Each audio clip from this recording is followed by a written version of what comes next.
नमस्कार प्रिय विद्यार्थियों। आज के वीडियो के माध्यम से हम लोग चर्चा करेंगे एंशिएंट हिस्ट्री के बारे में। बीए थर्ड सेमेस्टर में अगर आप हैं और सब्जेक्ट आपका है एंशिएंट हिस्ट्री तो आपको बिल्कुल परेशान होने की जरूरत नहीं है। आपकी परीक्षा अगर लिखित होने वाली है यानी जिसमें दीर्घ उत्तरीय क्वेश्चंस, अति लघु उत्तरीय और लघु उत्तरीय टाइप के क्वेश्चंस आने वाले हैं तो बिल्कुल आपको परेशान होने की अब जरूरत नहीं है, क्योंकि शुक्ला स्टडी पॉइंट के माध्यम से आज मैं 7 या 8 ऐसे महत्वपूर्ण दीर्घ उत्तरीय टाइप के प्रश्नों को सॉल्व करूंगा, बताऊंगा जो प्रश्न परीक्षा में पिछले 3-4 वर्षों में खूब पूछे गए हैं। विभिन्न विश्वविद्यालयों में पूछे गए क्वेश्चंस को मैंने उठाया है और उसको कैसे लिखना है उत्तर आज के वीडियो के माध्यम से मैं समझाते हुए की चीजों को आगे बढ़ेंगे और उन प्रश्नों के उत्तर दीर्घ उत्तरीय प्रश्न, आप फिर से सुनिए, दीर्घ उत्तरीय प्रश्न, खास करके दीर्घ उत्तरीय प्रश्नों के उत्तर आपको जल्दी नहीं मिलता है कि किस तरीके से कोई व्यक्ति समझाता हो, लेकिन मैं आज दीर्घ उत्तरीय टाइप के क्वेश्चंस को समझाऊंगा और बहुत ही बारीकी के साथ चीजों को आगे बढ़ने का प्रयास। आपको बता दूं यहां से अति लघु उत्तरीय, लघु उत्तरीय भी इसी दीर्घ उत्तरीय से आपके बन जाएंगे, यानी एक महासंग्राम रिवीजन क्लास है और आगे आपकी डिमांड होगी तो इसी ऐसे ही अति लघु उत्तरीय क्वेश्चंस की श्रृंखला और ऐसे ही लघु उत्तरीय प्रश्नों की श्रृंखला भी आएगी जो इंपॉर्टेंट प्रश्न है, परीक्षा में रिपीटेड क्वेश्चन से लगातार पूछे जाने वाले। जब आप बीए के थर्ड सेमेस्टर में होते हैं तो एंशिएंट हिस्ट्री में आपको पढ़ना होता है political history of north India 647 AD to 1200 AD, यानी कि 640 मतलब कि 647 ईस्वी से लेकर के 1200 ईस्वी तक का इतिहास आपको पढ़ना होता है। 647 ईस्वी की बात की है तो इस समय जो है उत्तर भारत में कोई एक सत्ता जो है प्रबल मात्रा में, एक सत्ता संपूर्ण उत्तर भारत पर शासन नहीं कर रही थी, छोटे छोटे राज्य बटे हुए थे।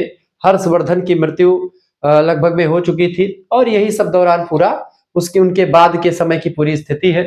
1206 ईस्वी का वह समय है जिसमें क्या होता है कि दिल्ली सल्तनत की स्थापना 1206 ईस्वी में होती है, ठीक है। तो यहां तक के इतिहास के बारे में आपको पढ़ना है। 1206 ईस्वी में क्या होता है कि आपको पहले महमूद गजनबी, फिर मोहम्मद गौरी आता है, मोहम्मद गौरी का गुलाम होता है कुतुबुद्दीन ऐबक, उसका गुलाम होता है इल्तुतमिश। तो कुतुबुद्दीन ऐबक ने ही वैसे स्थापना की थी, लेकिन इल्तुतमिश जो है उसका वास्तविक संस्थापक था। तो वो सब चीजें आप फिर मॉडर्न इंडिया में पहुंच जाएंगे। एंशिएंट इंडिया में केवल बस यही तक आपको पढ़ना है, ये बात आप ध्यान रखिएगा। यहाँ से कई सारे क्वेश्चंस बनते हैं, उन क्वेश्चंस को देखते हैं जो परीक्षा में कई बार पूछे गए दीर्घ उत्तरीय।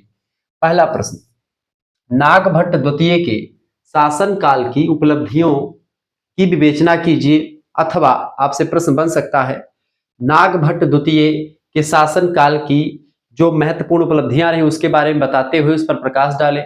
या आपसे पूछ सकता है कि नागभट्ट द्वितीय किस वंश का शासक था और उसका उस वंश में क्या योगदान रहा है, या नागभट्ट द्वितीय की महत्वपूर्ण उपलब्धियों का परिचय दीजिए। कुछ ऐसे तमाम प्रकार के क्वेश्चंस आपसे बन सकते हैं नागभट्ट द्वितीय का।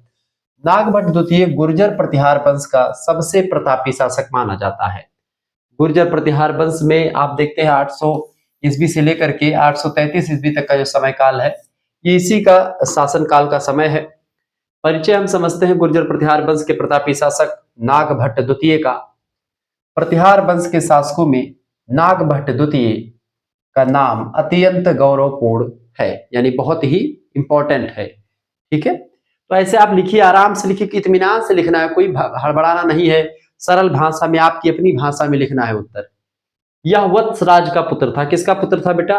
वत्सराज नाम के एक राजा है जो कि गुर्जर प्रतिहार वंश के ही शासक थे। उन्हीं के पुत्र हैं कौन? नागभट्ट द्वितीय। किस वंश के हैं? तो गुर्जर प्रतिहार वंश के हैं। कई क्वेश्चन पूछा सकता है, ठीक है। सर्वाधिक प्रतापी राजा था कौन? नागभट्ट द्वितीय। उसके शासनकाल में, किसके शासनकाल में?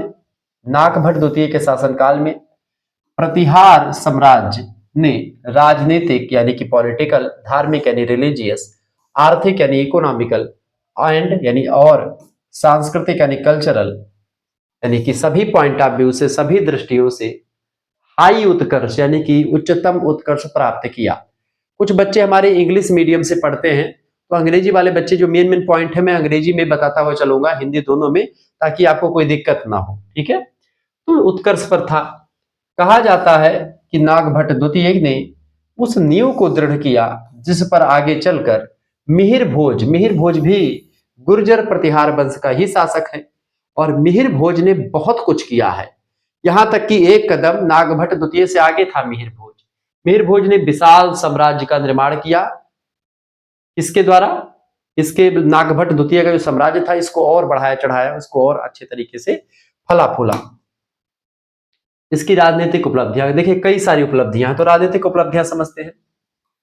राजनीतिक एवं सैन्य उपलब्धियों की अगर बात की जाए गुर्जर प्रतिहार वंश के प्रतापी शासक नागभट्ट द्वितीय की, तो नागभट्ट द्वितीय ने अपने पिता के पतन के बाद साम्राज्य को पुनः संगठित किया। चूंकि इसके पिता की मृत्यु हो जाती है, साम्राज्य बिखर जाता है।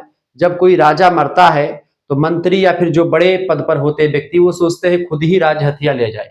षड्यंत्रकारी शक्तियां तभी उदय होती हैं जब किसी राजा का मृत्यु या आकस्मिक निधन या किसी प्रकार से उसकी राजा की मृत्यु करवाई जाती है, क्योंकि राजा का पुत्र छोटा है अभी।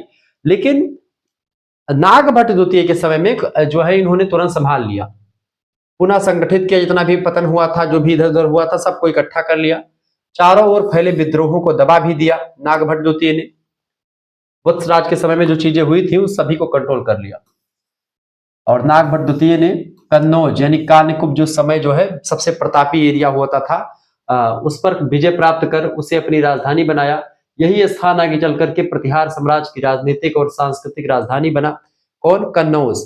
कन्नौज पर आप देखते हैं यशोवर्मन भी शासन करते हैं। कन्नौज का शासन ही आप देखते हैं हर्षवर्धन का शासनकाल रहा है।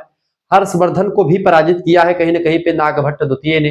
ठीक है, तो ये चीजें ध्यान रखें। तो दक्षिण भारत का जो है मतलब कि आप देखते हैं, चले आगे बढ़ते हैं। तो उसने पाल वंश के धर्मपाल और राष्ट्रकूट वंश के गोविंद तृतीय से भीषण युद्ध किया। आप देखते हैं राष्ट्रकूट शासक, गुर्जर प्रतिहार वंश के शासक और पाल वंश के शासक आपस में युद्ध लड़ा करते थे। त्रिकोणीय संघर्ष चलता था। त्रिकोणीय संघर्ष क्या था? त्रिकोणीय संघर्ष मैंने आपको पढ़ाया भी होगा। त्रिकोणीय संघर्ष में होता यह था बाबू कि तीन शासक, तीन डायनेस्टी के शासक आपस में लड़ते थे। किसके लिए? कन्नौज के लिए। कन्नौज पर चूंकि हर्षवर्धन ने बढ़िया तरीके से कब्जा किया था, और कन्नौज एक ऐसा स्थान था जो व्यापारिक दृष्टिकोण से, भौगोलिक दृष्टिकोण से और आर्थिक दृष्टिकोण से बहुत ही इंपॉर्टेंट था। कोई भी राजा उसको पाना चाहता, कोई भी राजा होता। ऐसे में तीन महाशक्तियां आप देखते हैं, पाल वंश के शासक धर्मपाल, वैसे धर्मपाल ही पाल वंश के कई शासकों ने प्रयास किया कि कन्नौज उनके कब्जे में आ जाए। ऐसे ही राष्ट्रकूट वंश के शासकों ने जो है प्रयास किया, गोविंद तृतीय वगैरह ने। और ये भाई साहब प्रतिहार वंश के शासक तो ही थे ही।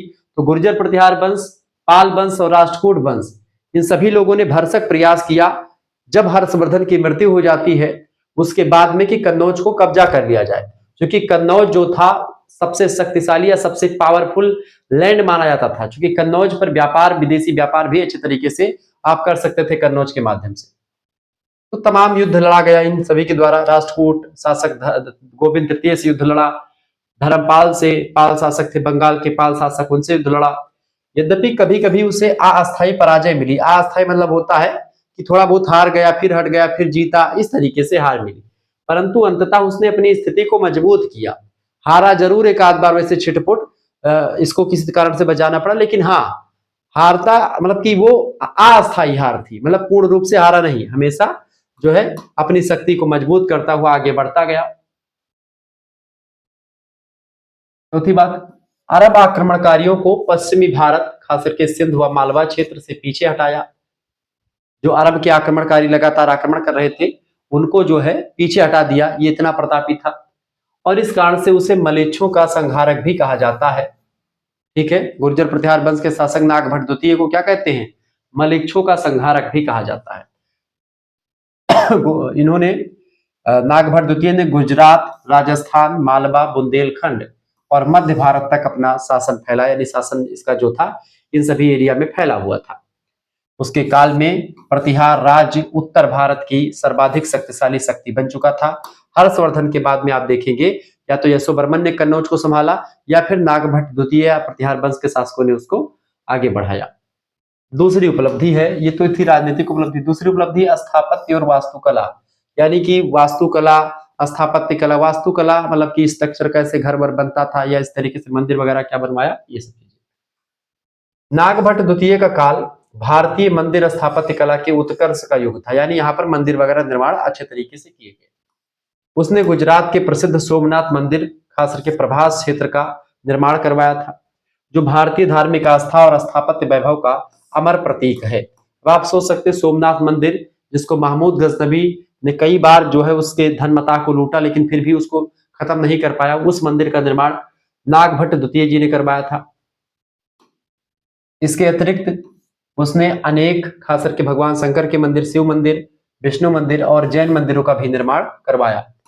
इस काल की वास्तुकला में गुर्जर प्रतिहार शैली स्पष्ट रूप से दिखाई देती है, जिसमें जिसमें जो है नक्काशीदार स्तंभ आपको दिखेंगे, सुंदर तोरण द्वार दिखेंगे और ऊंचे ऊंचे शिखर आपको, प्रमुख विशेषताएं जो है ऊंचे ऊंचे शिखर होते हैं इन मंदिरों के, तोरण द्वार आपको अच्छे दिखेंगे, नक्काशीदार स्तंभ आपको, पिलर जो नक्काशीदार मिलेंगे, जो द्वार होगा बड़ा अच्छा मिलेगा। तो इस तरीके से अच्छे मंदिर को, यानी वास्तुकला और आर्ट एंड आर्किटेक्चर भी बड़ा जबरदस्त रहा है। तीसरी विशेषता उपलब्धि जो रही है नागभट्ट द्वितीय की, वो रही सांस्कृतिक और साहित्यिक उपलब्धियां। इसकी बात की तो नागभट्ट द्वितीय के काल में संस्कृत साहित्य, संगीत और कला का भी अभूतपूर्व विकास हुआ। यानी संस्कृत साहित्य का भी विकास हुआ, संगीत का विकास हुआ और कला का भी विकास हुआ। दरबार में अनेक विद्वान, कवि और कलाकार निवास करते थे। नागभट्ट द्वितीय के दरबार में खास करके दरबार विद्या और संस्कृति का केंद्र बन गया था। यहाँ पर सैनिक भी रहते थे, लेकिन विद्वान भी रहा करते थे इसके दरबार में। नागभट्ट द्वितीय ने शैव, वैष्णव और जैन धर्मों को समान संरक्षण दिया। इस कारण से धार्मिक सहिष्णुता भी इसकी एक विशेषता या बन चुकी है, भावना इसमें प्रबल मात्रा में थी, तो धार्मिक सहिष्णुता भी थी। कला और साहित्य के प्रति उसके अनुराग ने उसके शासन को संस्कृति का पुनर्जागरण काल भी बना दिया। इस तरीके से बड़ा जबरदस्त काल इसका रहा है नागभट्ट द्वितीय का। चौथी बात है प्रशासनिक उपलब्धियां इसकी रही है। प्रशासन में क्या उपलब्धियां हासिल करी? देखिए नागभट्ट द्वितीय जो था, नागभट्ट द्वितीय एक सक्षम और न्यायप्रिय शासक था, न्याय अच्छा करता था। साथ ही साथ में उसने प्रशासनिक व्यवस्था को सुदृढ़ करने के लिए राज्य को प्रांतों में, यानी भुक्तियों में बांट दिया था। कई प्रांतों में, चूंकि प्रत्येक भुक्ति को शासक होते थे, भुक्तियों में, जनपदों में और ग्रामों में विभाजित कर दिया था और सभी का अपना अपना मुखिया था। सत्ता का विकेंद्रीकरण अच्छे तरीके से कर दिया था ताकि हर व्यक्ति तक राजा की पहुंच रहे। प्रत्येक स्तर पर अधिकारी नियुक्त कर दिए थे, जैसे कि प्रांतों में प्रांत का अधिकारी मुखिया, जनपदों में जनपद वाला और ग्राम में ग्राम का अधिकारी नियुक्त किया गया, जो कर संग्रह यानी कि टैक्स वसूलते थे, न्याय करते थे, रक्षा करते थे जनता की और जनता का कल्याण संबंधित कार्य किया करते थे। उसकी शासन प्रणाली में स्थानीय स्वशासन यानी लोकल सेल्फ गवर्नमेंट थी। यानी स्थानीय शासन की बात किया, जैसे कि आजकल प्रधानी का चुनाव जो होता है वो स्थानीय शासन का उदाहरण है। उसके तत्व स्पष्ट रूप से दिखाई देते हैं।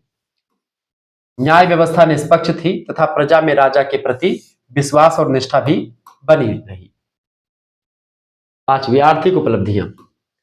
नागभट्ट द्वितीय के शासन में कृषि, व्यापार और उद्योग तीनों का उल्लेखनीय विकास हुआ है। व्यापारिक मार्गों की सुरक्षा के कारण अरब देशों, दक्षिण पूर्व एशिया और चीन तक व्यापार भी इसका आपको दिखाई पड़ेगा। बंदरगाहों के विकास की बात हो, बंदरगाह वह स्थान है जहां पर बड़े बड़े पानी के जहाज जो है रुकते हैं, उनको बंदरगाह कहते हैं। बंदरगाहों का विकास करवाया, सिक्कों की स्थिरता में अर्थव्यवस्था को समृद्ध बनाया, यानी कि टकसाल वगैरह व्यवस्था भी अच्छी तरीके से इसकी रही। किसानों और शिल्पियों का संरक्षण किया, शिल्प यानी जो कारीगर वगैरह है उनका संरक्षण किया, किसानों को ज्यादा मात्रा में संरक्षित किया, ठीक है, जिससे आर्थिक समृद्धि बनी रही और लगातार तालमेल बना रहा जनता और राजा के बीच में। अगली विशेषता है धार्मिक उपलब्धियां इसकी। नागभट्ट द्वितीय का शासन धार्मिक दृष्टि से अत्यंत उदार था। उसने विभिन्न संप्रदायों, खास करके शैव, वैष्णव, शाक्त, जैन सभी मतों को समान आदर दिया। धार्मिक सहिष्णुता इसमें व्याप्त थी। मंदिर निर्माण करवाया, धार्मिक अनुष्ठानों को बढ़ावा भी दिया। तो इसके शासनकाल में ये सब चीजें होती रही। उसकी धार्मिक नीति की वजह से समाज में सांप्रदायिक एकता और आध्यात्मिक वातावरण बना रहा। अगली विशेषता है, अगला इसका है साम्राज्य का प्रभाव और महत्व। नागभट्ट द्वितीय ने प्रतिहार साम्राज्य को पुनः एक महान शक्ति में बदल दिया। उसकी वीरता, नीति और संगठन की वजह से प्रतिहार साम्राज्य उत्तर भारत में, खास करके पाल जो डायनेस्टी थी, पाल वंश और राष्ट्रकूट वंश के समानांतर तीसरी प्रमुख शक्ति बन चुकी थी। जिस समय उत्तर भारत में पाल और राष्ट्रकूट शासक प्रबल मात्रा में आगे बढ़ रहे थे, वहीं पर आप देखते हैं प्रतिहार, गुर्जर प्रतिहार वंश के शासक भी जो है अब एक नई शक्ति के रूप में उभर रहा था। उसने भारतीय संस्कृति, कला और स्थापत्य की राष्ट्रीय एकता को सुदृढ़ बनाया। साथ ही साथ में आगे चल करके नागभट्ट द्वितीय के उत्तराधिकारी मिहिर भोज ने इसकी नींव पर साम्राज्य को सर्वाधिक विस्तार दिया। यानी कि नागभट्ट द्वितीय के बाद में जो नागभट्ट द्वितीय से कमियां रह गई या कुछ बाकी रह गया वो सब मिहिर भोज ने पूरा कर दिया। ठीक है, आगे देख, निष्कर्षतया हम कह सकते हैं क्या कि नागभट्ट द्वितीय का शासनकाल प्रतिहार वंश का स्वर्ण युग था, गोल्डन एज था। उसकी प्रमुख उपलब्धियां, कन्नौज पर विजय प्राप्त करी, अरबों को पराजित किया, अरबों का जो है आक्रमण विफल किया, सोमनाथ मंदिर का निर्माण करवाया, सांस्कृतिक पुनर्जागरण इसके काल में आपको दिखता है और सुदृढ़ प्रशासन भी आपको दिखाई पड़ता है। सभी उसे भारत के महान सम्राटों की श्रेणी में स्थापित करते हैं। विद्वानों की बात की जाए, उसकी दूरदर्शी नीतियों और वीरता ने प्रतिहार वंश को गौरवशाली परंपरा दी और भारतीय इतिहास में उसका नाम राष्ट्र संरक्षक और संस्कृति संवर्धक के रूप में अमर कर दिया। इस तरीके से आप लिख सकते हैं, अपने हिसाब से बना करके भी लिख सकते हैं थोड़ा बहुत इसी आधार पर, तो कोई दिक्कत नहीं होगी। अब हम भोज परमार के बारे में समझेंगे। उनको समझने से पहले अगर आपको हमारे कोर्स में ज्वाइन होना है, हमारे बेसिकली पीडीएफ ज्वाइन करनी है, पीडीएफ कोर्स, क्योंकि इसमें सभी यूनिट्स के पीडीएफ मिल जाएंगे, सभी सब्जेक्ट का पीडीएफ मिलेगा। लाइव क्लास तो आप यूट्यूब पर ही देख पा रहे हैं, पीडीएफ नोट्स, लाइव क्लास की लिंक, व्हाट्सएप ग्रुप और प्रैक्टिस सेट, मॉडल पेपर जो यूट्यूब पर आपको सब नहीं मिल पाता वो सब आपको व्हाट्सएप ग्रुप पे मिलेगा। 9161936062, मात्र 100 रुपए फीस में आपके लिए पूरी व्यवस्था कर दी गई है। आप एक बार ज्वाइन करके देखेंगे, पीडीएफ को पढ़ करके देखेंगे, जो चीजें आप यहाँ पर 1-2 घंटे में देख पाएंगे वीडियोस में, उन चीजों को आप मात्र 100 रुपए फीस में आप 10 मिनट में पढ़ करके समाप्त कर देंगे। ऐसे ऐसे प्रैक्टिस सेट आपको मिलेंगे जो कि आप पढ़ करके पेपर देने जाएंगे, उससे बाहर कोई भी क्वेश्चन नहीं फंसेगा। तो वो सब आपको व्हाट्सएप ग्रुप पे मिल जाएगा। यहाँ पर करना क्या, अपना नाम, अपनी यूनिवर्सिटी का नाम, अपने सब्जेक्ट के नेम और आप किस सेमेस्टर में अपने सेमेस्टर का नाम लेकर के भेज दीजिएगा। जैसे आप जो है किस सेमेस्टर, थर्ड सेमेस्टर का ये चल रहा है, थर्ड सेमेस्टर आप लिख करके भेज दीजिएगा। इसमें केवल आपको एंशिएंट हिस्ट्री का नहीं बल्कि political science, history, geography, Sanskrit, English और समाज शास्त्र, शिक्षा शास्त्र, गृह विज्ञान यानी होम साइंस, अर्थशास्त्र, मनोविज्ञान, को करिकुलर सब कुछ आपको मिल जाएगा, मेजर माइनर सब कुछ मिल जाएगा। जैसे ही आप एसएमएस करेंगे, ये लिख करके आपके पास एक क्यूआर कोड स्कैनर भेजा जाएगा। उसी स्कैनर पर आपको मात्र 100 रुपए फीस जमा कर देनी है। जैसे ही फीस जमा करेंगे आपको एक व्हाट्सएप ग्रुप से जुड़ा जाएगा। वहां पर आपको लाइव क्लास की लिंक मिलेगी व्हाट्सएप ग्रुप में, वीडियो लेक्चर्स मिलेंगे आपको जो अभी तक हो चुके हैं, सभी सब्जेक्ट का पीडीएफ नोट्स आपको मिल जाएगा। पीडीएफ नोट्स आपको यूनिट वाइज सभी यूनिट का पीडीएफ नोट्स मिलेगा। ठीक है, प्रैक्टिस सेट मिलेगी, जो है इसकी प्रैक्टिस सेट मिलेगी पीडीएफ नोट्स की, प्रीवियस ईयर क्वेश्चन पेपर मिल जाएंगे, सब कुछ यहाँ पर व्यवस्था की जाएगी। आपके जो है एमसीक्यूज पेपर हो रहे तो ऑब्जेक्टिव टाइप के क्वेश्चन प्रैक्टिस सेट मिलेगी, लिखित हो रहा तो लिखित टाइप का प्रैक्टिस सेट आपको मिल जाएगी। और ये सब जो क्वेश्चन रखे जाएंगे बहुत ही महत्वपूर्ण क्वेश्चन रखे जाएंगे, बहुत ही बारीकी के साथ। और केवल एक ही सब्जेक्ट नहीं बल्कि आपका 2-3 जो मेजर सब्जेक्ट है उनकी, माइनर सब्जेक्ट, को करिकुलर सब्जेक्ट, इन चारों पांचों सब्जेक्ट की तैयारी मात्र और मात्र 100 रुपए फीस में, इसी पैसे में करवा दी जाएगी, 100 रुपए में। तो जो बच्चे जुड़ना चाहते हैं वो सभी लोग जुड़ जाइए, मात्र 100 रुपए फीस में आप जुड़ सकते हैं। अगर आप चाहते हैं कि हमको 4th सेमेस्टर का भी साथ ही में जुड़ना है गुरुजी, ठीक है, कि 4th सेमेस्टर की क्लास जैसे शुरू होता है ऐसे आपको मिल जाएगा। 4th सेमेस्टर में आप शुरुआत से लाइव क्लास प्राप्त कर सकते हैं 6 महीने तक, जब तक पेपर 4th सेमेस्टर का नहीं हो जाएगा तब तक आप जुड़े रहेंगे। और पूरा 3rd सेमेस्टर, पूरा 4th सेमेस्टर आपको पढ़ाया जाएगा मात्र और मात्र। अब आपको बता दूं कि एक सेमेस्टर की फीस वैसे 100 रुपए है, तो 100 रुपए 3rd का, 100 रुपए 4th का, कितना हो जाएगा आपका, 200 रुपए हो जाएगा। ठीक है, लेकिन 200 रुपए अगर अभी आप लेते हैं तो 200 रुपए आपको ना पेमेंट करके केवल और केवल 150 रुपए फीस जमा करनी पड़ेगी। 50 रुपए की छूट चल रही है, जिन बच्चों को जुड़ना है वो जुड़ सकते हैं। मात्र 150 रुपए में 3rd एंड 4th का सभी सब्जेक्ट का आपको ग्रुप ज्वाइन करवा दिया जाएगा। और कहीं से और आपको ना किताब खरीदनी है, ना सीरीज खरीदनी है, ना पीडीएफ, कुछ भी आपको खरीदने की जरूरत नहीं पड़ेगी, सब कुछ आपको मिल जाएगा इसी 100 रुपए, मतलब इसी 100 रुपए फीस में एक सेमेस्टर का। लेकिन अगर आप दोनों सेमेस्टर का, किसी से बताइएगा मत, आप खुद जानिए। और आपके लिए व्यवस्था, आपके लिए ऑफर है, जो बच्चे वीडियो देख रहे हैं उनके लिए ऑफर है कि आप अगर देख रहे हैं, चाहे जब आप एसएमएस करेंगे, वैसे ऑफर लिमिटेड है तो आप जल्दी एसएमएस करेंगे तो भी मिलेगा। आप एक बार पूछ लीजिए गुरुजी हमको 150 वाला ज्वाइन करना है, जिसमें दोनों 3rd और 4th दोनों बता दीजिएगा, तो आपको मिल जाएगा ये 150 रुपए में 4th का पूरा और फिर 3rd वाला पूरा। यानी कि दोनों सेमेस्टर का एक साल लेंगे तो 150 रुपए मात्र, 200 रुपए नहीं लगेगा। चलिए आगे बढ़ते हैं। सब ये सब आपको पीडीएफ जो मैंने पढ़ाया है ये सब आपको मिल जाएगा, पीडीएफ में आप पढ़ पाइएगा उसको, और प्रैक्टिस सेट मिलेगा तमाम सारा। ये सब चीजें आप देखेंगे, बड़ा मजा आएगा आपको। चलिए दूसरा क्वेश्चन आपकी स्क्रीन पर आ चुका है, भोज परमार का परिचय दीजिए। भोज परमार ये बड़े प्रतापी शासक है, राजा भोज, भोज परमार, कई नामों से इनको जाना जाता है। परमार मालवा के प्रसिद्ध परमार वंश का सबसे महान शासक माना जाता है।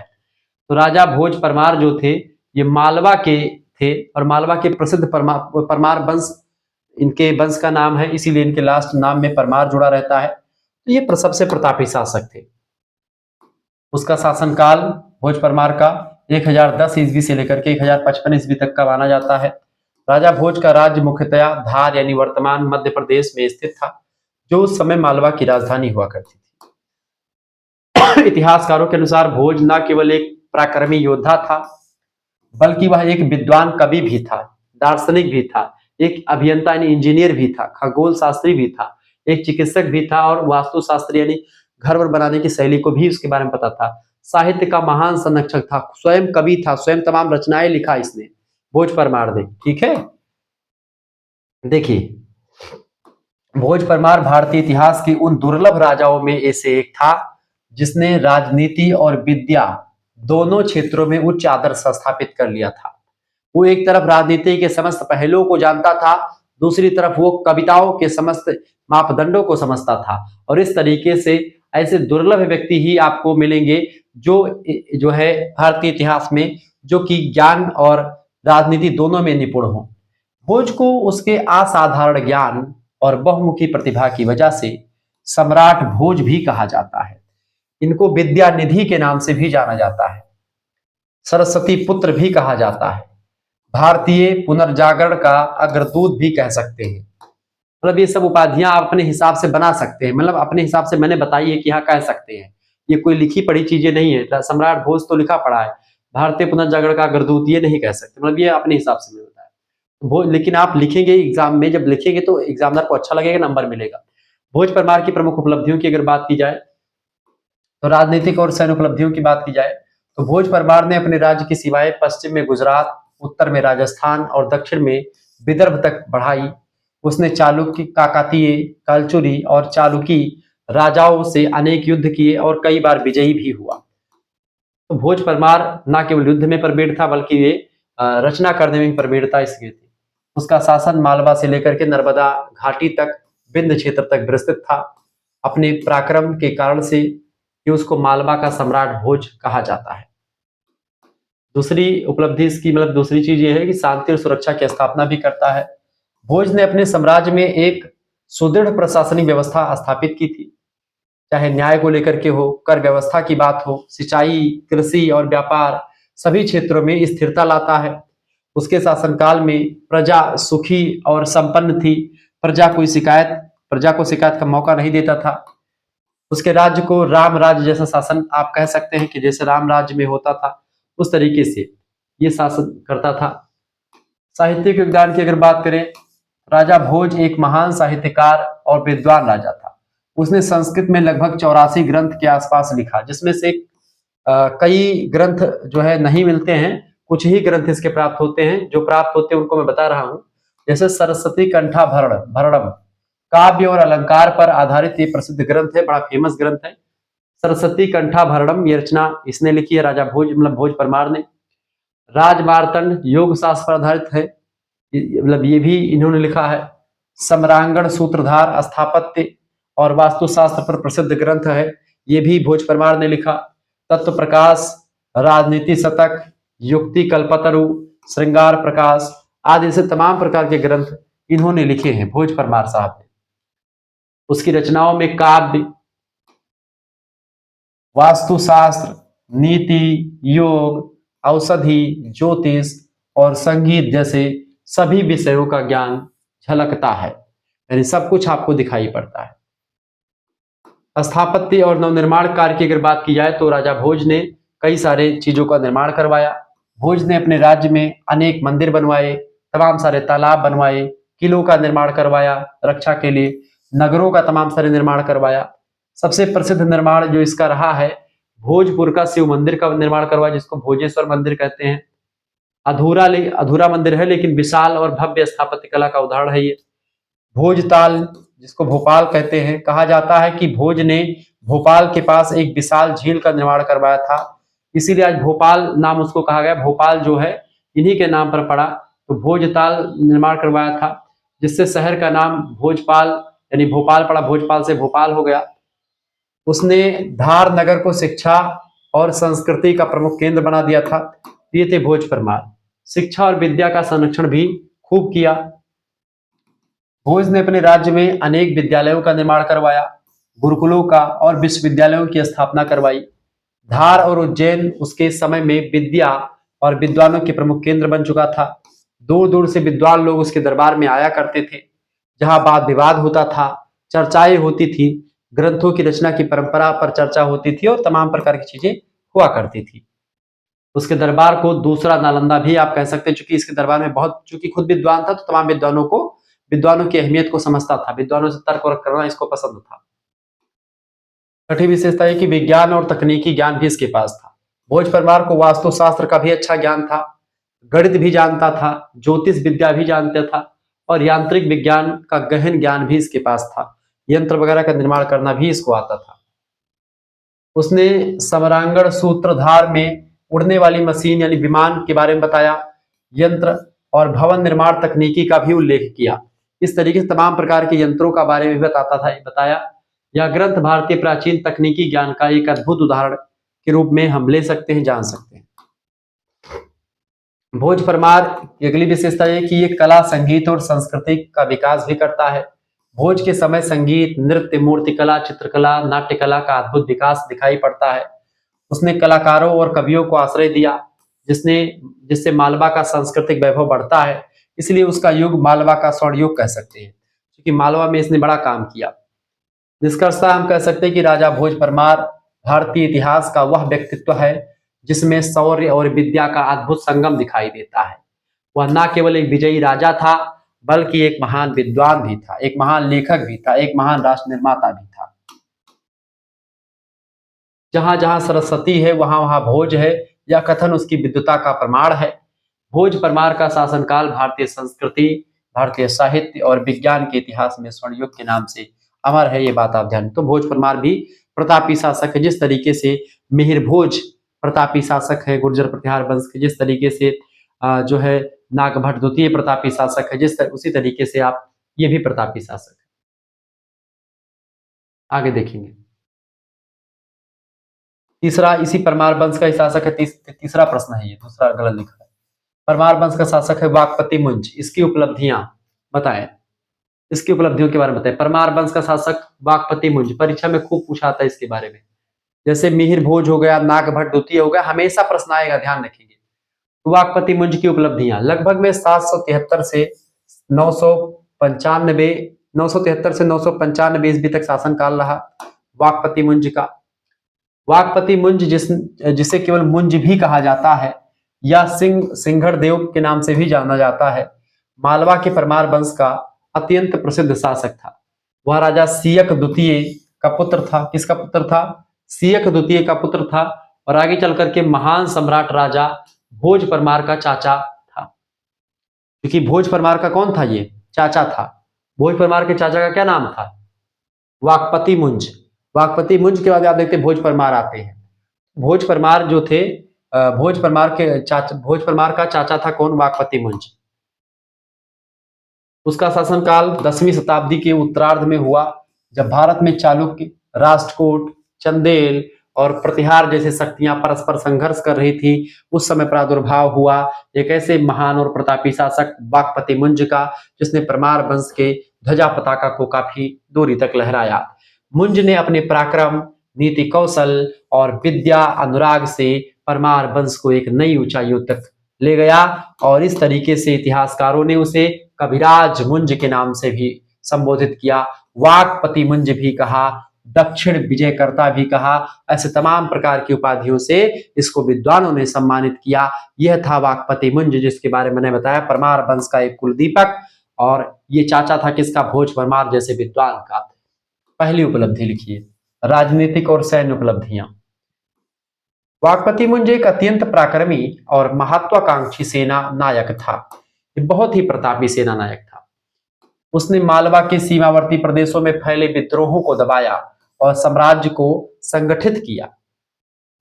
उसने पड़ोसी राज्यों खास करके चालुक्य, शिलाहार, चंदेल और राष्ट्रकूटों से युद्ध किया और प्रारंभ में अनेक विजयों को प्राप्त भी किया।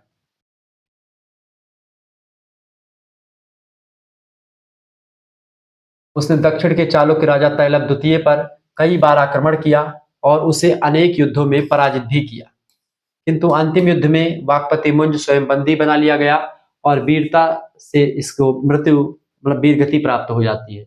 इस तरीके से चालुक्य राजा तैलप द्वितीय पर कई बार आक्रमण किया और कई युद्ध मतलब कि उसे अनेक युद्धों में पराजित भी किया तैलप द्वितीय में, लेकिन अंतिम युद्ध में क्या होता है, तैलप द्वितीय इसको पराजित कर देता है वाकपति मुंज को और ये पराजित हो जाता है, मृत्यु हो जाती है, वीर गति को प्राप्त हो जाता है। उसकी वीरता और अदम्य साहस की वजह से इतिहास में उसे मालवा का सिंह भी कहा जाता है। प्रशासनिक और राजनीतिक व्यवस्था की अगर बात करें तो ये भी इसकी उपलब्धि रही, क्योंकि वाकपति मुंज एक सक्षम, न्यायप्रिय और दूरदर्शी शासक था। उसने राज्य को अनेक प्रांतों में बांटा, जिनके प्रमुखों का उत्तरदायित्व के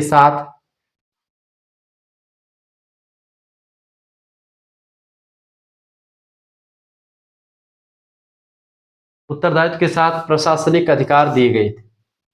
उसने कर व्यवस्था को नियमित किया और व्यापारिक मार्गों की सुरक्षा भी सुनिश्चित की, जहां से व्यापार होता था वहां की सुरक्षा भी सुनिश्चित की।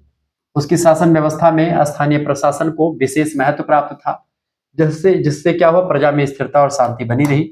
सबसे इंपॉर्टेंट होता है कि भाई व्यापार मार्ग अच्छा रहे राजा का, प्रजा सुखी रहे, प्रजा में द्वेष ना हो, प्रांतों की एकता बनी रहे, विद्रोह ना हो, ठीक है, ये सब चीजें होती हैं। प्रजा कल्याण और न्यायप्रियता की वजह से वह जनप्रिय शासक कहलाता है। जनता इसको पहचानती, मतलब जनता इसको मानती थी। तीसरी उपलब्धि है साहित्यिक और सांस्कृतिक उपलब्धियां। देखिए, वाकपति मुंज स्वयं एक कुशल कवि और साहित्यकार भी था। उसकी काव्य रचनाओं में हरि विजय नामक ग्रंथ विशेष रूप से प्रसिद्ध रहा है। इसके अलावा उसने अपने दरबार में अनेक कवियों, विद्वानों और पंडितों को संरक्षण भी दिया था, जिनमें खास करके धनपाल, पुष्पदंत और पार्श्वनाथ जैसे महान लेखक भी शामिल हैं। उसके शासन में संस्कृत और प्राकृत साहित्य, संस्कृत भाषा के बाद में प्राकृत भाषा का प्रादुर्भाव हुआ था, तो प्राकृत भाषा, संस्कृत भाषा, संगीत, नृत्य और कला का अत्यधिक विकास भी आपको दिखाई पड़ता है। ठीक है,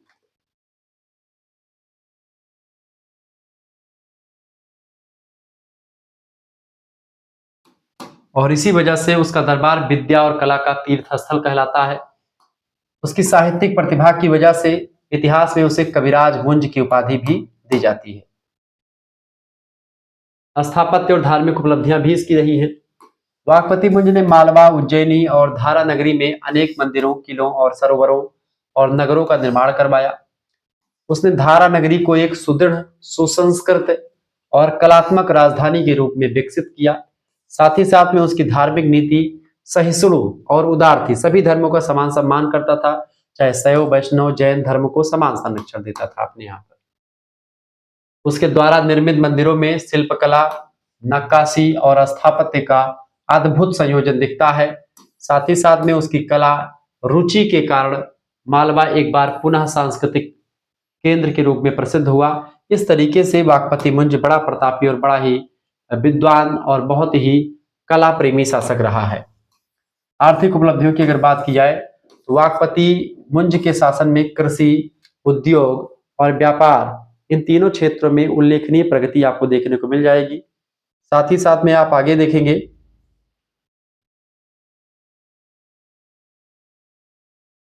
कि व्यापारिक मार्गों की सुरक्षा की वजह से विदेशी व्यापार में वृद्धि होती है, क्योंकि व्यापारिक मार्गों की सुरक्षा बहुत जबरदस्त करता था ये। उसने जलाशयों, नहरों और सिंचाई व्यवस्था का विकास कराया, जिससे कृषि उत्पादन बढ़ा और आर्थिक समृद्धि हुई। इसके अलावा सिक्का व्यवस्था को स्थिर कर आर्थिक समृद्धि को सुनिश्चित भी करने का काम इन्होंने किया। क्या किसने किया? वाकपति मुंज साहब ने। अभी जिन शासकों के बारे में हमने पढ़ा है, भोज परमार के बारे में, उनसे भी इनका संबंध रहा।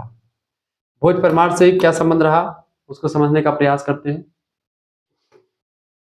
देखिए, वाकपति मुंज का भतीजा ही आगे चल करके महान सम्राट राजा भोज परमार बना। ठीक है, राजा भोज परमार जिनके बारे में भी आपने पढ़ा, वाकपति मुंज के भतीजे थे, यानी वाकपति मुंज चाचा थे भोज परमार के।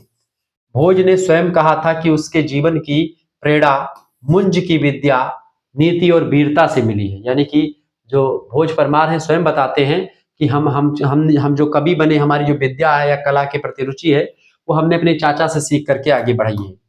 इसलिए इतिहासकार मानते हैं कि मुंज ने परमार वंश के स्वर्ण युग की नींव रखी, जिस पर भोज ने वैभव का निर्माण किया। बिल्कुल सही बात है। वीर गति और ऐतिहासिक महत्व की अगर बात की जाए, तो चालुक्य राजा तैलप द्वितीय से इसका अंतिम युद्ध हुआ, और अंतिम युद्ध के बाद भी मुंज ने हार नहीं मानी। बंदी अवस्था में भी उसने अद्भुत साहस और आत्मसम्मान दिखाया। उसकी मृत्यु वीरता और गरिमा का प्रतीक बन गई, इसलिए उसे वीर गति प्राप्त कविराज भी कहा जा सकता है। उसके बलिदान ने परमार वंश के उत्तराधिकारियों में जो है नव संजीवनी का संचार कर दिया। और इसके बाद में आप देखते हैं कि जो है वाकपति मुंज जैसे जो है वाकपति मुंज का भोज परमार जैसे महत्वपूर्ण शासक जो है परमार वंश की गद्दी पर बैठते हैं। निष्कर्षतः हम कह सकते हैं कि वाकपति मुंज का शासनकाल परमार वंश के राजनीतिक और सांस्कृतिक उत्कर्ष का प्रारंभिक अध्याय था। उसने न केवल अपने शौर्य और नीति से साम्राज्य को संगठित किया, बल्कि साहित्य, कला और धर्म को भी नई दिशा देने में कोई कसर नहीं छोड़ी। उसकी वीरता और विद्या अनुराग ने मालवा को भारतीय इतिहास में साहित्य और संस्कृति की भूमि के रूप में प्रतिष्ठित किया। इसलिए कहा जाता है, क्या कहा जाता है कि मालवा का मुनि और महारथी वाकपति मुंज, जिसने तलवार और कलम दोनों से इतिहास को लिखा। ठीक है, बड़ा ही प्रतापी शासक था। आगे बढ़ते हैं। गढ़वाल और राजा जयचंद की उपलब्धियां। गढ़वाल वंश की गढ़वाल शासक है, गढ़वाल शासक जयचंद के बारे में आपसे पूछा जा रहा है प्रश्न। जयचंद कौन था? तो गढ़वाल वंश का शासक था जयचंद, और गढ़वाल वंश का शासक था जयचंद। ठीक है, तो इसकी उपलब्धियां आपसे पूछी जा रही हैं, इसको समझने का प्रयास करते हैं। देखिए, परिचय। गढ़वाल वंश की बात की जाए तो उत्तर भारत के उत्तर पश्चिमी उत्तर प्रदेश और पश्चिमी बिहार में 11वीं और 12वीं शताब्दी में शासन करने वाला महत्वपूर्ण राजवंश था गढ़वाल वंश। इस वंश का उदय कन्नौज और लखनऊ क्षेत्र में हुआ, और इसका केंद्र मुख्यतः कन्नौज ही था। गढ़वाल वंश ने प्रतिहार और गौड़ वंश के पतन के बाद सत्ता का स्थायित्व स्थापित किया। यानी कि जब जो है आप देखते हैं गौड़ वंश और प्रतिहार वंश के शासक जो है इनका समाप्त हो गया, पतन हो गया इन वंशों का, तब जाकर के जो है ये वंश आता है गढ़वाल वंश। इस वंश का सबसे प्रसिद्ध शासक है जयचंद, जो गहन प्रशासनिक कौशल, वीरता और सांस्कृतिक संवर्धन के लिए प्रसिद्ध था। इतिहास में जयचंद को कन्नौज का राजा और वीर सम्राट कहा गया है, जिनका समय गहन संघर्ष और राजनीतिक महत्व का युग था। राजनीतिक और सैन्य उपलब्धियों की अगर बात की जाए तो जयचंद ने अपने राज्य कन्नौज, मथुरा, प्रयाग और आसपास के क्षेत्र को सुदृढ़ किया। उन्होंने अपनी सीमाओं की रक्षा हेतु आसपास के आक्रमण शासकों और हमलावरों से युद्ध भी किया। उनका शासनकाल मध्यवर्ती या मध्यकालीन उत्तर भारत की राजनीतिक स्थिरता स्थापित करने वाला काल माना जाता है। जयचंद का नाम प्रतिहार और चंदेलों के प्रभाव से स्वतंत्रता के रक्षक के रूप में भी जुड़ा है। उन्होंने दिल्ली सल्तनत और अन्य आक्रांताओं के बढ़ते प्रभाव का सामना करने की तैयारी भी की थी, लेकिन इसकी मतलब गलती भी कि पृथ्वीराज चौहान मतलब किससे भी इनका थोड़ा सा संबंध ठीक ठाक था पहले, लेकिन फिर उसके बाद में बिगड़ जाता है। तो चीजें समझेंगे। प्रशासनिक उपलब्धियों की अगर बात की जाए तो जयचंद ने अपने राज्य की प्रशासनिक इकाइयों को मजबूत किया और कर प्रणाली को सुव्यवस्थित किया। न्याय और कानून की प्रणाली को सुदृढ़ किया, जिससे प्रजा में राजा के प्रति विश्वास बना रहा। उन्होंने अस्थायी कुलपतियों और ग्राम प्रधानों को प्रशासन में सहयोग करने के लिए अधिकार दिया। राज्य की सुरक्षा, कर संग्रह और समाज कल्याण के लिए उन्होंने कड़ी निगरानी भी रखी। सांस्कृतिक और धार्मिक योगदान की बात की जाए, लोग कहते हैं कि जयचंदों की कमी नहीं है, तो जयचंद वही है जयचंद है। जयचंद माने इन्होंने विदेशियों को एक प्रकार से पोल बता दी थी। मोहम्मद गौरी के साथ मिल गया था, बाद में मोहम्मद गौरी से पराजित भी हो जाता है। जयचंद ने हिंदू धर्म और संस्कृत साहित्य को संरक्षण भी दिया। उनके दरबार में विद्वानों और कवियों का निवास हुआ, जो साहित्य, कला और शिक्षा के संवर्धन में योगदान दिया करते थे। मंदिरों और धार्मिक स्थलों का निर्माण भी करवाया, धार्मिक सहिष्णुता और संस्कृति को बढ़ावा भी दिया। उनके शासनकाल में कन्नौज और आसपास के क्षेत्रों में साहित्य और कला का उन्नयन, कला आगे भी बढ़ी। मतलब कि ये मतलब ठीक ठाक शासक था, लेकिन बस एक आध दो काम इसके ऐसे थे जो कि पूरे भारत की इतिहास की रूपरेखा को बदल देते। आर्थिक उपलब्धियां। जयचंद ने कृषि और व्यापार को प्रोत्साहित किया। राज्य में सिंचाई और जल प्रबंधन के लिए नदियों और तालाबों का विकास भी करवाया। व्यापारिक मार्ग और अस्थायी बाजारों की सुरक्षा, से अर्थव्यवस्था में स्थिरता आई, सिक्का प्रणाली और कर प्रणाली सुव्यवस्थित होने से राज्य समृद्ध हुआ। ये सब चीजें करता रहा। साम्राज्य का महत्व क्या है इसके? देखिए, जयचंद ने गढ़वाल वंश को उत्तर भारत में एक महत्वपूर्ण शक्ति के रूप में स्थापित किया था। उनके शासनकाल में कन्नौज सांस्कृतिक राजनीतिक केंद्र बन चुका था। राजनीतिक और प्रशासनिक दक्षता की वजह से प्रजा में राजा के प्रति विश्वास और निष्ठा बनी रही। वही उत्तर भारत के मध्यकालीन इतिहास में वीर और विद्वान सम्राट के रूप में स्मरणीय रहा है। निष्कर्षतः हम कह सकते हैं कि गढ़वाल वंश और राजा जयचंद का शासनकाल उत्तर भारत की राजनीतिक, आर्थिक और सांस्कृतिक दृष्टि से महत्वपूर्ण था। उनकी प्रमुख उपलब्धियों की बात करें तो राजनीतिक शक्ति और सीमाओं की सुरक्षा करता है, सुदृढ़ प्रशासन रहता है, इसका धार्मिक और सांस्कृतिक संवर्धन करता है, आर्थिक समृद्धि। राजा जयचंद ने उत्तर भारत के मध्यकालीन इतिहास में कन्नौज और आसपास के क्षेत्रों को स्थायित्व और विकास प्रदान किया। ठीक है, बस यही थोड़ा सा आसपास के इलाकों से लोग, चूंकि आसपास के राजा अभी अपने लिए ठीक था, अपने राज्य के लिए ठीक था, लेकिन वही दूसरे राज्यों के लिए, जैसे दिल्ली सल्तनत प्रशासन किसका था? दिल्ली पर किसका शासन था? पृथ्वीराज चौहान का। तो पृथ्वीराज चौहान के लिए इसने जो है गलत किया। पृथ्वीराज चौहान आपको बताओ जयचंद की पुत्री थी या सिस्टर थी, ठीक है, उनसे उनको ले आते हैं, फिर वहीं से थोड़ा सा बनमुटाव शुरू हो जाता है और उसके बाद मोहम्मद गौरी से 1130 ईस्वी थे, आप देखते हैं 1100, हाँ तो अलग बात है। मोहम्मद गौरी से मिल जाता है ये, और कई सारी चीजें होती है, इस पर चर्चा करेंगे बाद में। अगला प्रश्न ये है, हर्षवर्धन की मृत्यु के बाद उत्तर भारत की राजनीतिक स्थिति कैसी रही? क्योंकि हर्षवर्धन की मृत्यु जब हो जाती है उसके बाद में उत्तर भारत की राजनीतिक स्थिति बिल्कुल बेकार सी हो चुकी थी। जो सुदृढ़ता हर्षवर्धन ने अपने साम्राज्य को दिलाई थी, जिस तरीके से हर्षवर्धन का साम्राज्य एकदम से फिट था, जैसे हर्षवर्धन की मृत्यु होती है पूरा सब बिखर जाता है। हर्षवर्धन की अगर बात की जाए तो पुष्यभूति वंश के सबसे प्रतापी शासक हैं। प्रभाकर वर्धन के पुत्र थे। प्रभाकर वर्धन के दो पुत्र और एक पुत्रिया थी, एक पुत्री थी। पुत्री का नाम था राजश्री, जिसका विवाह कन्नौज के यशोवर्मन से हुआ था। राज्यवर्धन के बड़े भाई का नाम था, और हर्षवर्धन आप स्वयं थे, जिन्होंने एक प्रकार से हिंदू शासन को बहुत ज्यादा आगे बढ़ाया और बहुत जबरदस्त काम किया। समझते हैं हर्षवर्धन का शासनकाल उत्तर भारत का एक स्वर्णिम युग था, जिसमें राजनीतिक स्थिरता, आर्थिक समृद्धि और सांस्कृतिक उन्नति देखने को मिलती है। हर्षवर्धन की मृत्यु लगभग 647 ईस्वी के पश्चात उत्तर भारत में सत्ता के केंद्रीकरण समाप्त हो चुका था, क्योंकि जो सत्ता अभी तक केंद्रीकृत थी, इकट्ठा थी, हर्षवर्धन चूंकि बड़े सम्राट का मालिक था, सभी राजा इसका कहना सुना मानते थे, सभी राजाओं को अपने अंडर में कर रखा था हर्षवर्धन ने। जब 647 में इसकी मृत्यु हो जाती है, उसके बाद से सारे राजा अपने आप को स्वतंत्र घोषित कर लेते हैं, और कन्नौज जो इसकी राजधानी थी, इस पर कब्जा करने के लिए सारे राजा जो है आक्रमण करते रहते हैं। और इसी की वजह से गुर्जर प्रतिहार वंश के शासक, पाल शासक और राष्ट्रकूट शासकों के बीच में त्रिकोणीय संघर्ष भी चलता रहा। उनके कोई प्रत्यक्ष उत्तराधिकारी चूंकि हर्षवर्धन के नहीं था, जिससे राजनीतिक शक्ति का विघटन हो चुका था। इस समय को इतिहास में उत्तर भारत की अस्थिरता और क्षेत्रीय राज्यों के उदय का काल कहते हैं, क्योंकि छोटे छोटे राजा इस समय बहुत मात्रा में उदय हो चुके थे। जिस तरीके से बारिश में मेढक फनफनाते हैं, उसी तरीके से हर्षवर्धन की मृत्यु के बाद में तमाम सारे राजाओं का उदय होना शुरू हो चुका था। हर्षवर्धन के बाद उत्तर भारत में जो स्थिति उत्पन्न हुई, उसने भविष्य में प्रतिहार, गढ़वाल और चंदेल और अन्य मध्यकालीन वंशों के उदय का मार्ग प्रशस्त कर दिया। अगर हर्षवर्धन रहता तो ये सब जो है छोटे छोटे राज्य के रूप में ही रह जाते, उतना विशाल नहीं हो पाते। राजनीतिक स्थिति जो इसकी रही हर्षवर्धन की, वो समझते हैं उत्तर भारत के बाद में, मतलब हर्षवर्धन की मृत्यु के बाद में जो राजनीतिक स्थिति रही वो कैसी रही। देखिए, हर्षवर्धन के निधन के बाद कन्नौज, प्रयागराज, वाराणसी और अन्य प्रमुख क्षेत्रों में राजनीतिक शक्ति का संकट पैदा हो चुका था। क्षेत्रीय शक्तियां उभरी, जैसे कि प्रतिहार वंश, गढ़वाल वंश, चंदेल वंश, क्षत्रिय शासक, तमाम सारे वंश। सैन्य शक्ति का विघटन हुआ, जिससे पड़ोसी राज्यों और आक्रमणकारियों के लिए एक अवसर बढ़ चुका था।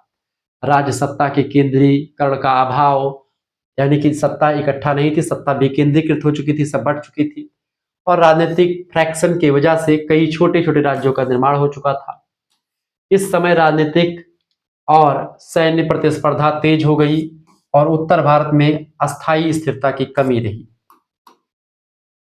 प्रशासनिक और सामाजिक स्थिति की अगर बात करें तो हर्षवर्धन के सेंट्रलाइजेशन यानी केंद्रीकृत प्रशासन के विघटन से कर संग्रह और न्याय प्रणाली में अस्थिरता आई। जो टैक्स की व्यवस्था इन्होंने की थी हर्षवर्धन साहब ने, वो सब बर्बाद हो चुका था। सारे राज्य से अलग हो चुके थे, सारे प्रांत अपने अपने को स्वतंत्र घोषित कर चुके थे। स्थानीय कुलपति और सामंतों ने अपने क्षेत्रीय अधिकारों का विस्तार करना शुरू कर दिया, जिससे राज्य का केंद्रीकृत नियंत्रण कमजोर पड़ गया और राज्य भंग हो चुका था। आर्थिक दृष्टि से राज्य विभाजन के कारण से कृषि और व्यापारिक मार्गों पर नियंत्रण कठिन हो चुका था। सामाजिक दृष्टि से यह समय स्थानीय और धार्मिक संस्थाओं के विकास का अवसर बन गया, क्योंकि राजनीतिक सत्ता यहाँ पर कमजोर हो चुकी थी। प्रशासनिक कमजोरी की वजह से सैन्य और सुरक्षा तंत्र भी प्रभावित हुआ और मतलब प्रभावहीन हो चुका था। और इस तरीके से पूरी तरीके से अव्यवस्था और अस्थिरता फैल चुकी थी। उत्तर भारत पर प्रभाव देखिए, उत्तर भारत में साम्राज्य का विघटन हुआ और राजनीतिक अस्थिरता की वजह से क्षेत्रीय शक्तियों का उदय हुआ। गढ़वाल वंश, प्रतिहार वंश, चंदेल वंश जैसे राजवंशों ने अपने क्षेत्रों में राजनीतिक प्रभुत्व स्थापित किया।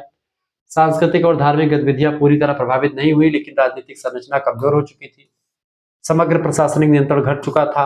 भविष्य में उत्तर भारत में प्रतिहार साम्राज्य के विस्तार और मध्य प्रदेश के परमार वंश की शक्ति इसी अस्थिरता के वजह से जो है संभव हो पाई। राजनीतिक अस्थिरता ने उत्तर भारत को बाहरी आक्रमणों और आंतरिक संघर्षों के लिए संवेदनशील बना चुका दिया था। निष्कर्षतः हम कह सकते हैं कि हर्षवर्धन के निधन के बाद उत्तर भारत में राजनीतिक दृष्टि से अस्थिर और विभाजित हो चुका था। प्रमुख परिणाम इसका निकला कि साम्राज्य का विघटन हो गया, केंद्रीकृत शक्ति का विभाजन मतलब कमी आ चुकी थी, शक्ति अब छोटे छोटे टुकड़ों में बंट चुकी थी, क्षेत्रीय शक्तियों का उदय हो चुका था। गढ़वाल, प्रतिहार, चंदेल वंश के शासक एकदम से फनफना रहे थे, आपस में लड़ रहे थे। उधर पाल डायनेस्टी सब एकदम से आ चुके थे। प्रशासनिक कमजोरी और न्याय व्यवस्था में विघटन आ चुका था। सामाजिक और आर्थिक अस्थिरता फैल चुकी थी। भविष्य के मध्यकालीन राजवंशों के उदय की नींव पड़ चुकी थी। यह समय उत्तर भारत के छोटे राज्यों के उदय और राजनीतिक पुनर्गठन का एक आधार बना। हर्षवर्धन के निधन के बाद उत्पन्न यह परिस्थिति उत्तर भारत के मध्यकालीन इतिहास में क्षेत्रीय राज्यों और सामंतशाही संघर्षों के युग की शुरुआत थी। आगे बढ़िएगा, अगला प्रश्न आपकी स्क्रीन पर आ चुका है। गुर्जर प्रतिहार वंश का शासक था महिपाल प्रथम। इसके बारे में बताएं, महिपाल प्रथम कौन था? ये भी शासक मतलब ये भी प्रश्न परीक्षा में हमेशा पूछा जाता है। महिपाल प्रथम के बारे में जानने का प्रयास करते हैं। था कौन भाई महिपाल प्रथम?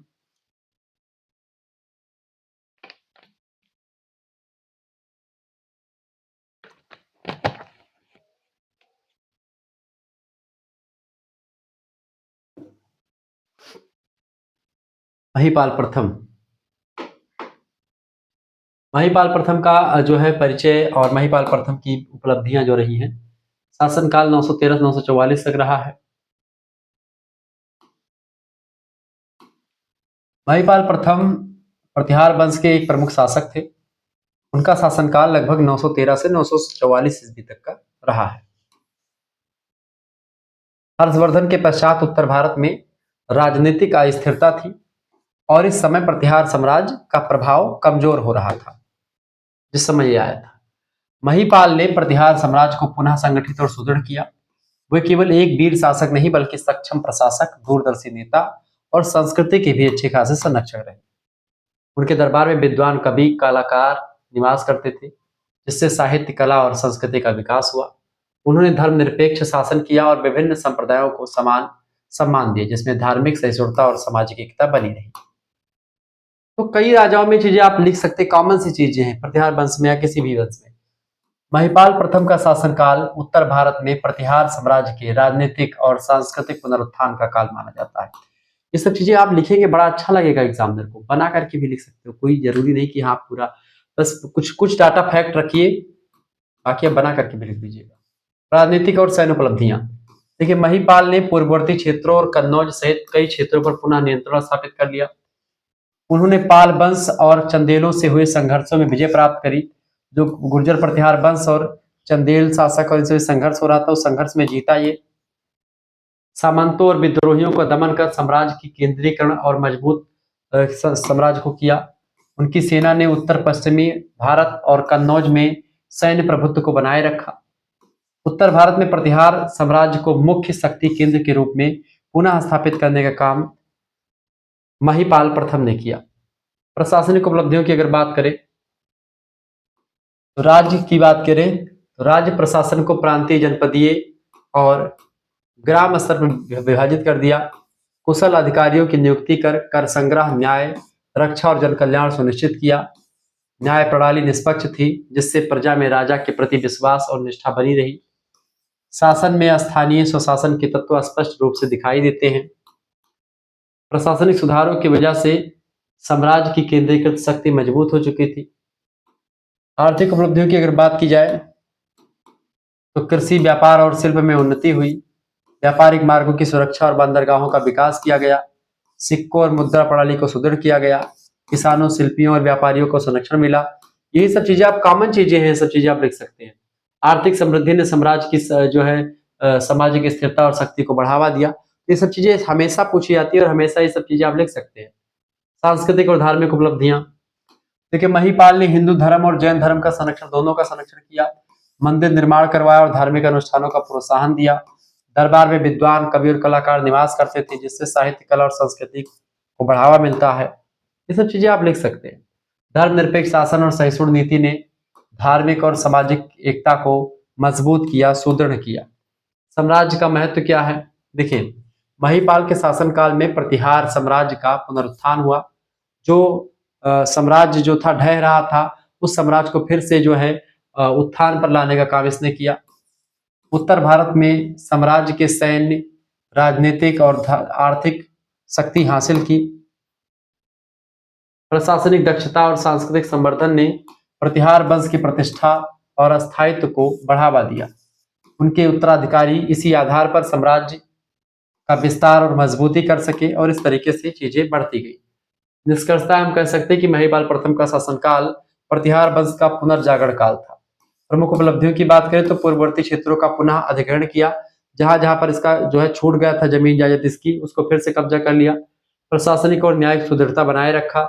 आर्थिक समृद्धि और व्यापारिक सुरक्षा का भी ध्यान पूरा रखा गया। सांस्कृतिक और धार्मिक संवर्धन की बात भी यहाँ पर हुई। और महिपाल दूरदर्शी और सक्षम शासन रखता था और उसने उत्तर भारत में प्रतिहार साम्राज्य को मजबूत और प्रभावशाली शक्ति के रूप में स्थापित किया। आगे देखेंगे, अगला क्वेश्चन आपकी स्क्रीन पर आ चुका है। प्रश्न आपका आ चुका है 8वां नंबर प्रश्न, ललितादित्य मुक्तापीठ। ललितादित्य मुक्तापीठ, मुकुटपीठ नहीं, मुक्तापीठ के जीवन चरित्र और उपलब्धियों की विवेचना कीजिए। कश्मीर का शासक है, 8वीं शताब्दी में आता है। ललितादित्य मुक्तापीठ के बारे में अगर किसी व्यक्ति ने अच्छी जानकारी दी है तो उसका नाम है राजतरंगिणी नाम की पुस्तक, जिसको लिखा है कल्हड़ ने। कल्हड़ की राजतरंगिणी बड़ी फेमस पुस्तक है। उसमें बड़ी जबरदस्त तरीके से इसके बारे में मेंशन किया गया। कश्मीर का प्रतापी शासक था और हर्षवर्धन के बाद में आप देखते हैं कि हर्षवर्धन के समकालीन ही था, कह सकते हैं। ललितादित्य मुक्तापीठ कश्मीर के उत्तरी कश्मीर के कश्मीर वंश के एक महान और वीर शासक थे। उनका शासनकाल लगभग 700 से 750 ईस्वी तक माना जाता है। उन्हें कश्मीर का चाणक्य कहा जाता है क्योंकि उन्होंने कश्मीर को राजनीतिक और सांस्कृतिक दृष्टि से सशक्त और समृद्ध बनाया। बहुत प्रतापी शासक था। उनका वास्तविक नाम था ललितादित्य, जबकि मुक्तापीठ जो है उनका उपनाम था, जिसका अर्थ है मुकुट पहनने। नहीं, ये नहीं होता मुक्तापीठ। हाँ, कह सकते हैं। ये थोड़ा सा यहाँ पर मुकुट, थोड़ा सा इसको हटा दीजिए। ललितादित्य ने कश्मीर को एक शक्तिशाली साम्राज्य में बदल दिया और अपने समय में अन्य शासकों से श्रेष्ठता उससे आगे निकल गया। उसके शासनकाल में कश्मीर ने सैन्य, प्रशासन, संस्कृति, कला और धर्म के क्षेत्र में महत्वपूर्ण उपलब्धियां हासिल करी। सैन्य और राजनीतिक उपलब्धियों की अगर बात की जाए तो ललितादित्य मुक्तापीठ की अगर बात की जाए तो ललितादित्य ने अपने सैन्य बलों के माध्यम से उत्तर भारत, मध्य एशिया और पश्चिमी एशिया के क्षेत्रों में विजय प्राप्त करी। उन्होंने ललितादित्य ने कश्मीर से लेकर के काबुल, मुल्तान जो अफगानिस्तान वगैरह के एरिया है, और सिंध तक पूरा पाकिस्तान वगैरह के क्षेत्रों पर अधिकार किया था। उनके सैन्य अभियानों ने कश्मीर को एक अंतरराष्ट्रीय शक्ति भी बना दिया था, क्योंकि अलग अलग क्षेत्रों में कब्जा कर चुका था। कश्मीर साम्राज्य का विस्तार भी किया। ललितादित्य ने कश्मीर को एक शक्तिशाली साम्राज्य में बदल दिया था। उन्होंने कश्मीर के आसपास के राज्यों को अपने अधीन कर लिया था और कश्मीर को एक प्रमुख शक्ति के रूप में स्थापित भी कर दिया था। सैन्य संगठन और रणनीति की अगर बात करें, ललितादित्य मुक्तापीठ ने अपने सैन्य बलों को उच्च प्रशिक्षण किया था, यानी कि ट्रेनिंग बड़ी अच्छी दी थी और आधुनिक युद्ध रणनीतियों का पालन जो है करवाता था। उन्होंने घेराबंदी, युद्ध कौशल और सामरिक योजना, जो वर्तमान की योजनाएं होती थी, जो ट्रेंडिंग योजनाएं होती थी, उनका उपयोग करके अपने शत्रुओं को पराजित किया था। ठीक है।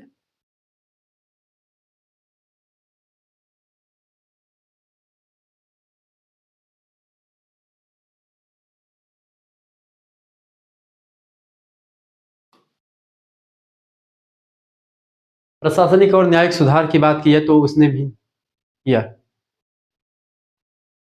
प्रशासनिक और न्यायिक सुधार, केंद्रित शासन प्रणाली। ललितादित्य ने एक केंद्रीकृत शासन प्रणाली स्थापित की जिसमें सभी निर्णय राजा के अधीन हुआ करते थे।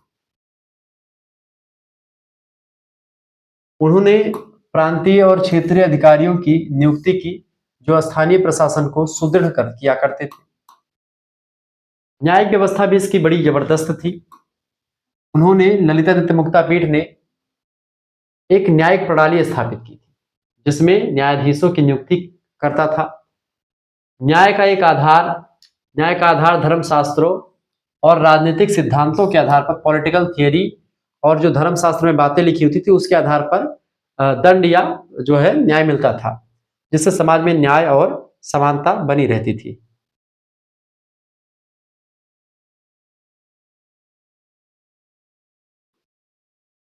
कर प्रणाली की अगर बात करें तो कर प्रणाली और राजस्व संग्रह, टैक्स वगैरह कैसे लेता था। ललितादित्य ने एक व्यवस्थित कर प्रणाली स्थापित की थी जिससे राज्य की आय में वृद्धि हुई। उन्होंने कृषि, व्यापार, उद्योग से कर संग्रहित किया और उसे राज्य के विकास में निवेश भी किया, यानी कर लेता था तो वो देश में लगा देता था। आर्थिक और सांस्कृतिक समृद्धि की अगर बात करें तो व्यापार और उद्योग भी इसका बड़ा जबरदस्त रहा। ललितादित्य के शासनकाल में कश्मीर एक प्रमुख व्यापारिक केंद्र बन गया था, क्योंकि कश्मीर से कई सारे देश लगे हुए हैं आज भी आते के लिए। उन्होंने सिल्क यानी कि रेशम, मसाले और अन्य वस्त्रों के व्यापार को बढ़ावा दिया। उद्योगों में कास्ट कला, लकड़ी बनाने की, लकड़ी से कोई चीज बनाने कला, धातुओं से तमाम सारी चीजें बनाने की कला और वस्त्र निर्माण में कश्मीर एकदम से प्रसिद्ध हो चुका था इनके काल में ही। धार्मिक सहिष्णुता भी आपको दिखाई। ललितादित्य ने विभिन्न धर्मों का सम्मान दिया। हिंदू धर्म, बौद्ध धर्म, जैन धर्म के अनुयायियों को संरक्षण दिया। उनके शासनकाल में धार्मिक सहिष्णुता और सामाजिक एकता बनी रही। संस्कृति और कला का विकास की अगर बात है तो ललितादित्य के दरबार में कवि, संगीतज्ञ और कलाकार निवास करते थे। उन्होंने कला, साहित्य और संगीत के क्षेत्र में महत्वपूर्ण योगदान भी दिया। उनके शासनकाल में कश्मीर शैली की स्थापत्य कला और चित्रकला का भी विकास हुआ। स्थापत्य और वास्तुकला की बात की तो मंदिर निर्माण भी इसने करवाया। ललितादित्य ने कई भव्य मंदिरों का निर्माण करवाया, खास करके इनमें अवंतीपुर का अवंतीनाथ मंदिर और पंथा चौक का पंथा मंदिर जो है प्रमुख मंदिरों में आता है। इन मंदिरों की वास्तुकला में कश्मीर शैली की विशेषताएं स्पष्ट रूप से आपको दिखाई देती हैं। स्मारक और स्थापत्य कला, उन्होंने स्मारकों और स्तूपों का निर्माण करवाया जो उनके स्थापत्य कौशल को दर्शाते हैं। इन स्मारकों में शिलालेखों के माध्यम से उनके शासनकाल की घटनाओं और उपलब्धियों का वर्णन मिलता है। ये सब चीजें आपको दिखाई पड़ती हैं। साम्राज्य का प्रभाव और महत्व की अगर बात की जाए तो क्षेत्रीय शक्ति का उदय। ललितादित्य के शासनकाल में कश्मीर एक प्रमुख क्षेत्रीय शक्ति बन चुका था। उनके सैन्य अभियानों ने कश्मीर को एक अंतर्राष्ट्रीय शक्ति के रूप में स्थापित कर दिया था। सांस्कृतिक और धार्मिक केंद्र भी बन चुका था कश्मीर। कश्मीर उनके शासनकाल में एक प्रमुख सांस्कृतिक और धार्मिक केंद्र बन चुका था। उन्होंने संस्कृत, साहित्य, कला और धर्म के क्षेत्र में महत्वपूर्ण योगदान भी दिया। उत्तराधिकारी और साम्राज्य का विस्तार की बात की है तो ललितादित्य मुक्तापीठ के उत्तराधिकारी उनके द्वारा स्थापित शासन प्रणाली और सांस्कृतिक धरोहर के आगे बढ़ाते रहे। उनके साम्राज्य का प्रभाव उनके उत्तराधिकारियों के शासनकाल में भी बना रहा। ये सब चीजें आप बना करके लिख सकते हैं। सब चीजें क्वेश्चन कितना जबरदस्त तरीके से आप एग्जामिनर को अब यही चीजें आप किसी दूसरे शासनकाल में भी लिख सकते हैं, बस थोड़ा सा आपको राजा कहाँ का था फैक्ट पता चले, कुछ थोड़ा बहुत जानकारी हो, बस आप लिख सकते हैं। ललितादित्य मुक्तापीठ का शासनकाल कश्मीर के इतिहास में एक स्वर्णिम युग के रूप में जाना जाता था। ये सब देखिए, ये सब चीजें कोई इंपॉर्टेंट, बस ये थोड़ा सा आपका होगा लिखने वाला टाइटल। उनकी प्रमुख उपलब्धियां: सैन्य विजय और साम्राज्य का विस्तार किया, प्रशासनिक और न्यायिक सुधार किया, आर्थिक समृद्धि और सांस्कृतिक विकास किया, स्थापत्य कला और मंदिर का निर्माण करवाया, धार्मिक सहिष्णुता और सामाजिक एकता बनाए रखा। तो ये सब आप लिख सकते हैं आराम से। उनका शासनकाल कश्मीर के लिए एक राजनीतिक, सांस्कृतिक, धार्मिक पुनर्जागरण का काल था। उनकी द्वारा दूरदर्शिता, नेतृत्व क्षमता और सांस्कृतिक संवेदनशीलता ने कश्मीर को एक प्रमुख शक्ति बना दिया। ललितादित्य मुक्तापीठ का नाम भारतीय इतिहास में एक महान और प्रेरणादायक शासक के रूप में अमर रहेगा। ऐसे आप ये सब बना बना करके लिख सकते हैं, आराम से चीजें हो जाएंगी, कोई दिक्कत की बात नहीं है। आपको ऐसे ही तमाम पीडीएफ और भी पीडीएफ मिल जाएंगे 91 61 93 60 62 इस नंबर पर व्हाट्सएप पर एसएमएस कर दीजिए। जिन बच्चों को कोर्स में ज्वाइन होना है तुरंत एसएमएस कर दीजिए 91 61 93 60 62 पर। क्या एसएमएस करेंगे? अपना नाम, अपनी यूनिवर्सिटी का नाम, अपने सब्जेक्ट के नेम और आपके सेमेस्टर में है लिख करके भेज दीजिएगा। मात्र 100 रुपए फीस में आपके लिए पूरी व्यवस्था कर दी गई है। स्कैनर पर आप भेज दीजिएगा, स्कैनर आपके पास भेजा जाएगा, उसी स्कैनर पर आपको 100 रुपए फीस जमा करनी है। ये फीस आप किसी दूसरे से भी जमा करवा सकते हैं, खुद भी जमा कर सकते हैं, ठीक है।